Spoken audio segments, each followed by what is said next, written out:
கர்த்தருடைய பரிசுத்த நாமம் மகிமைப்படுவதாக. பாடம் 7. மனிதனின் ஜீவ ஆத்மா. ஜீவ ஆத்மா என்றால் என்ன? அதாவது ஹோலி ஸ்பிரிட். எப்பொழுது அது மனிதனுக்குள் வந்தது? அதை பத்தி பார்ப்போம். ஜீவ ஆத்மா உள்ள மனிதன். ஆதியாகமம் 2:7.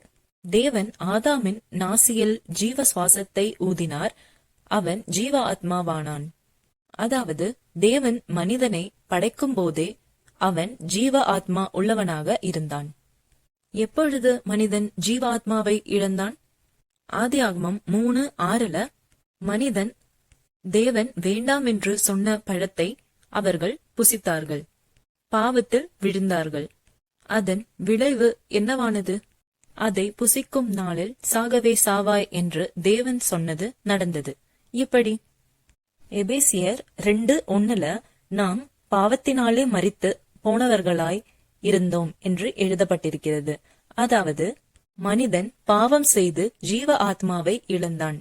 எப்படி என்றால் ஆதியாகமம் 2:7 மனிதனுக்குள் இருந்த ஜீவ சுவாசம் அவன் பாவம் செய்த போது, சங்கீதம் 150:6 மனிதன் ஜீவனை இழந்து வெறும் சுவாசம் மட்டும் உள்ளவனாக காணப்பட்டான் என்பதை நாம் அறியலாம்.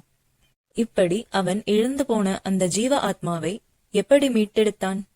எபேசியர் 2:5 அக்கிரமங்களில் மரித்தவர்களாய் இருந்த நம்மை கிறிஸ்துவுடனே கூட உயிர்ப்பித்தார், கிருபையினாலே இரட்சிக்கப்பட்டீர்கள் என்று எழுதியிருக்கிறது. ஆம், கிறிஸ்து மரித்து எழுந்திருக்கும் போது நாமும் அவருடனே கூட எழுந்தோம். அதாவது அவருடைய கிருபையினாலே நாம் இரட்சிக்கப்பட்டோம். மத்தேயு 3:11-16 நாம் மனம் திரும்பி ஜலத்தினாலே ஞானஸ்தானம் பெற வேண்டும். அப்பொழுது பரிசுத்த ஆவியானவரை நாம் பெற்றுக்கொள்ள முடியும். அப்பொழுது ஜீவ ஆத்மா உனக்குள் வரும்.